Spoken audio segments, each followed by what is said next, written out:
আসসালামু আলাইকুম প্রিয় নবম দশম শ্রেণীর শিক্ষার্থী বন্ধুরা। আজকের ক্লাসে আমরা শিখব তোমাদের সাধারণ গণিত বইয়ের নবম অধ্যায় অনুশীলনী 9.2 পৃষ্ঠা নাম্বার 196, সমস্যা নম্বর 30। শিক্ষার্থী বন্ধুরা, 30 নম্বর প্রশ্নটি অনেক বেশি গুরুত্বপূর্ণ। শিক্ষার্থী বন্ধুরা, এটাকে তোমার অবশ্যই মনোযোগ সহকারে দেখতে হবে। বন্ধুরা, চলো তাহলে আমরা শুরু করি।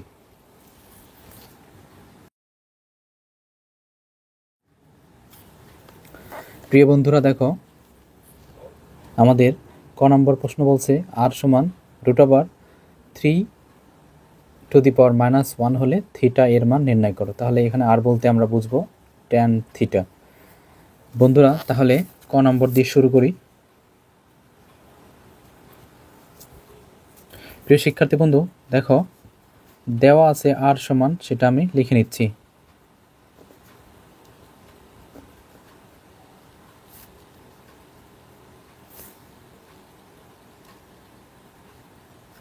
আর এর মান লিখে নিলাম। এখন আমাদের যে প্রদত্ত সমীকরণটা দেওয়া আছে r সমান সমান, সেটা আমি লিখে নেব। তাহলে দেখো r সমান সমান দেওয়া আছে 3-1 তাহলে বন্ধুরা আর এর মান যেহেতু ট্যান থিটা, তাহলে ট্যান থিটা লিখলাম, আর এখানে √3-1 পাওয়ার দিয়ে লিখলাম। এখন ট্যান থিটা সমান সমান, এখানে দেখো √3 এর উপর মাইনাস আছে, তাহলে এটাকে আমি এভাবে লিখতে পারি, এইভাবে লেখা যায় বন্ধুরা। দেখো 1/3। এখন 1 এর উপরে রুট দিলে 1 হয়, আর √3 এর উপরে রুট দিলে √3 হয়। শিক্ষার্থী বন্ধু, ট্যান 30 ডিগ্রির মান কিন্তু 1/√3। তাহলে theta is equal to 30 degree. এটা হচ্ছে ত্রিকোণমিতিক অনুপাতের যে কোণের মানগুলি আছে, সেখান থেকে আমি লিখতে পারি যে ট্যান 30 ডিগ্রি সমান সমান 1/√3 এর মান বসাইছি। মান বসায়া থিটা সমান 30 ডিগ্রি কোণ হয়েছে। শিক্ষার্থী বন্ধুরা, এটাই হচ্ছে আমাদের ক নম্বর প্রশ্নের সলিউশন। প্রিয় বন্ধুরা, এবার 2 নম্বর দেখো, p + q সমান √3 হলে প্রমাণ করো যে থিটা সমান 45 ডিগ্রি। তাহলে আমাদের p এবং q এর মান আছে, সেই মানটা আমি বসাবো। দেখো খ নম্বর।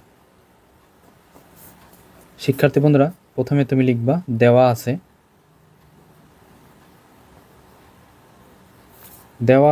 p সমান সমান সাইন থিটা, আর q সমান সমান দেওয়া আছে কস থিটা। এখন আমরা আরেকটা আমাদের যে প্রদত্ত রাশিটা দেওয়া আছে সেটা লিখব, যে দেওয়া আছে আবার আমাদের যে প্রদত্ত রাশি সেটা হচ্ছে p + q সমান সমান √2। এইবার আমরা মান বসাইতেছি। দেখো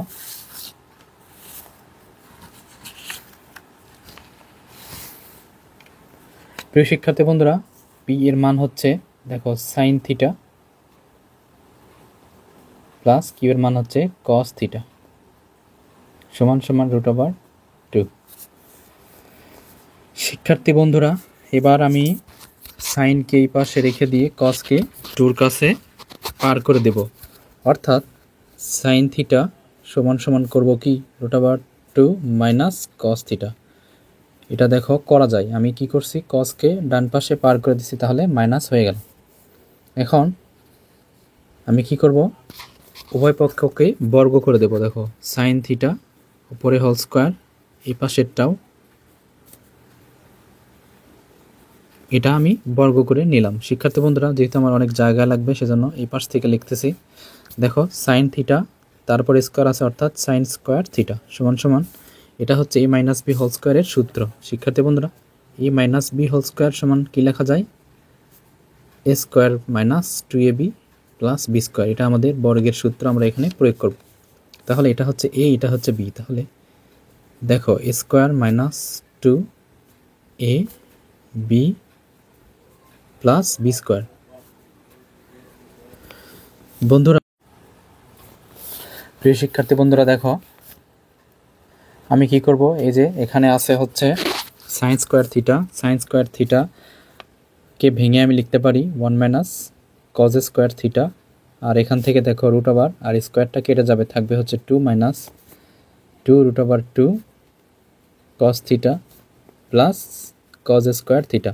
বন্ধুরা এখন যদি আমি এই প্লাস কসকে বাম পাশে পার করি তাহলে কিন্তু মাইনাস কজ হয়, সেজন্য আমাদের প্রথম যে পদটা থাকবে তার আগে মাইনাস চলে আসে, এই জন্য মাইনাসটাকে এড়িয়ে যাওয়ার জন্য আমরা কি করব, এই যে আমাদের ডান পাশের যে পুরো অংশটা আছে সেটাকে আমরা বাম পাশে লিখব। তাহলে 2 minus 2 root over 2 cos theta plus cos square theta সমান সমান 1 মাইনাস কজ স্কোয়ার থিটা। আমি কি করলাম শিক্ষার্থী বন্ধু, এটা কিন্তু পক্ষান্তর করছি। আমি পক্ষান্তর করলে কোনো চিহ্নের পরিবর্তন হয় না। বন্ধুরা তাহলে আমরা কি করব, 1 মাইনাস কসকে বাম পাশে পার করব, অর্থাৎ ডান পাশে আমরা 0 নেব। তাহলে 2 minus 2 root over 2 cos theta plus cos square theta minus 1 plus cos square theta সমান সমান 0। তাহলে বন্ধুরা এখন আমরা দেখো এটাকে কি করতে পারি, যোগ করব। দেখো এখানে বলছে যে এই যে কজ আছে, এই কজ দুইটা কজ মিলে হবে আমাদের cos square 2 cos square theta.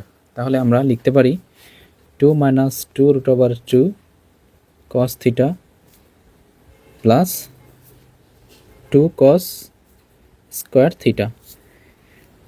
শিক্ষার্থী বন্ধুরা আমাদের এই যে 2 ছিল আর এখানে -1, তাহলে -1টাকে লিখে আমি বিয়োগ করতে পারতাম এক লাইনেই। সুতরাং আমরা এটাকে কি করব, সর্বোচ্চ সূচক অর্থাৎ আদর্শ আকারে লিখব আমরা, যার সূচক সবচেয়ে বড় তাকে সামনে রাখব।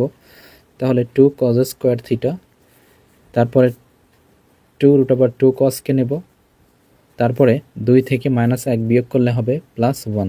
এটা আমি এভাবে সাজিয়ে লিখলাম, আদর্শ আকারে সাজিয়ে লিখলাম।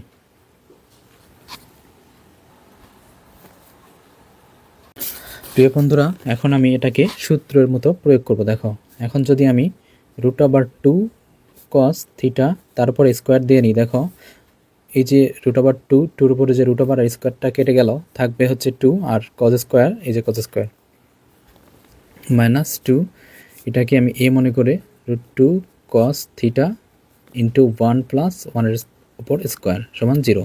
দেখো আমি এটাকে কি করলাম, a square minus 2ab plus B স্কোয়ারের সূত্র প্রয়োগ করলাম। তাহলে এটা লেখা যায় a minus B whole square, এটা হচ্ছে cos a minus B whole square সমান 0, এটা লেখা যায়। এইবার আমরা এই স্কোয়ারকে 0-এর উপরে উঠাই দেব। তাহলে 2 রুট ওভার কস -1 সমান সমান 0, রুট ওভার তার উপর যদি 0-এর উপর যদি রুট ওভার দিয়ে দিই, স্কোয়ারটা রুট ওভার হয়ে গেল। তাহলে শিক্ষার্থী বন্ধুরা কস থিটা -1 সমান সমান 0, সামনে রুট ওভার 2 থাকবে। এবার 1কে আমরা ডান পাশে পার করে দেব। তাহলে রুট ওভার 2 কস থিটা সমান সমান 1। এইবার আমরা করতে পারি কস থিটা সমান সমান 1 ডিভাইডেড রুট ওভার 2। আমাদের কস 45 ডিগ্রি এর মান হচ্ছে রুট ওভার 1 ডিভাইডেড √2।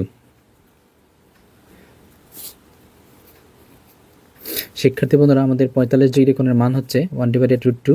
তাহলে আমরা লিখতে পারি থিটা সমান সমান 45 ডিগ্রি, আর এটা কিন্তু একটা সূক্ষ্মকোণের মধ্যেই পড়ে। প্রিয় শিক্ষার্থী বন্ধুরা দেখো গ নম্বর প্রশ্ন এবার আমরা সমাধান করব। তাহলে গ নম্বর প্রশ্নের যে আমাদের দেওয়া আছে অংশটা 7p square plus 3q square সমান 4। এখন আমরা মান বসাবো। 7p এর মান হচ্ছে সাইন, তাহলে স্কোয়ার আছে সেজন্য sign square theta plus 3q এর মান হচ্ছে কজ স্কোয়ার থিটা সমান সমান 4। বন্ধুরা আমি দেখো 7 সাইন স্কোয়ার থিটা এটাকে এরকম করে রেখে দিয়ে 3 আর এখান থেকে 1 মাইনাস সাইন স্কোয়ার দিয়ে সূত্র প্রয়োগ করব। বন্ধুরা আমরা জানি কিন্তু সাইন স্কোয়ার থিটা সমান 1 মাইনাস কস স্কোয়ার থিটা, অর্থাৎ আমরা এই সূত্রটি অবশ্যই জানি sign square theta plus cos square theta সমান সমান 1। এখান থেকে আমি কি করছি, কজ স্কোয়ারের সূত্র প্রয়োগ করছি, তাহলে হবে হচ্ছে 1 মাইনাস সাইন স্কোয়ার থিটা। বন্ধুরা আমরা এটা করার পর এখন আমরা এই যে 3 দ্বারা গুণ দিয়ে দেবো, তাহলে 7 sign square theta plus 3 minus 3 sign square theta. এই যে আমাদের কাছে যে 4টা আছে, এই 4কে আমরা বাম পাশে পার করে দেব। দেখো, তাহলে 7 sign square theta minus 3 sign square theta plus 3 minus 4 সমান 0। বন্ধুরা এখন আমরা বিয়োগ করবো। দেখো 7 সাইন স্কোয়ার থিটা থেকে 3 সাইন স্কোয়ার থিটা বিয়োগ করলে হয় 4 সাইন স্কোয়ার থিটা, আর এখানে বিয়োগ করলে হয় 1 0। তাহলে 4 সাইন স্কোয়ার থিটা সমান সমান 1 লিখতে পারি। এখন সাইন স্কোয়ার থিটা সমান লিখতে পারি 1 ডিভাইডেড এই 4কে আমরা ভাগ দিতে পারি, কারণ এখানে গুণ আছে। এখন লিখতে পারি সাইন স্কোয়ার থিটা, এই যে সাইন স্কোয়ার আছে পাশে, তাহলে এই স্কোয়ারকে আমরা যদি এই পাশে লিখে বর্গ করতে পারি তাহলে আমাদের হয়ে যাবে। তাহলে এই স্কোয়ারটা কী হবে শিক্ষার্থী বন্ধুরা, ডান পাশে আসলে রুট ওভার হয়ে যাবে। তাহলে সাইন থিটা সমান সমান লেখা যায় 1 ডিভাইডেড 2। কীভাবে? 4-এর বর্গ করলে 2 হয়। তাহলে শিক্ষার্থী বন্ধুরা সাইন কত ডিগ্রির মান হাফ, সাইন 30 ডিগ্রির মান হাফ। তাহলে আমরা লিখতে পারি থিটা সমান 30 ডিগ্রি। আমাদের কিন্তু থিটা এর মান চলে আসছে।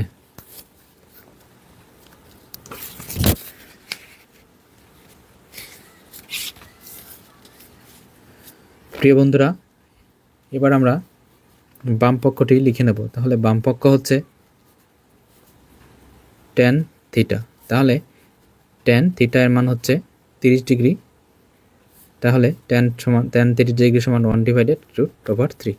শিক্ষার্থী বন্ধুরা এটাই হচ্ছে আমাদের ডান পক্ষ। প্রিয় বন্ধুরা, আমাদের কিন্তু ক, খ, গ নাম্বার প্রশ্ন সমাধান হলো। আজকে এই পর্যন্তই। তোমাদের যদি ভিডিওটি ভালো লেগে থাকে অবশ্যই লাইক, কমেন্ট, শেয়ার, সাবস্ক্রাইব করে দিবা এবং আমার পাশেই থাকবা এভাবে। ধন্যবাদ তোমাদের সবাইকে। আল্লাহ হাফেজ।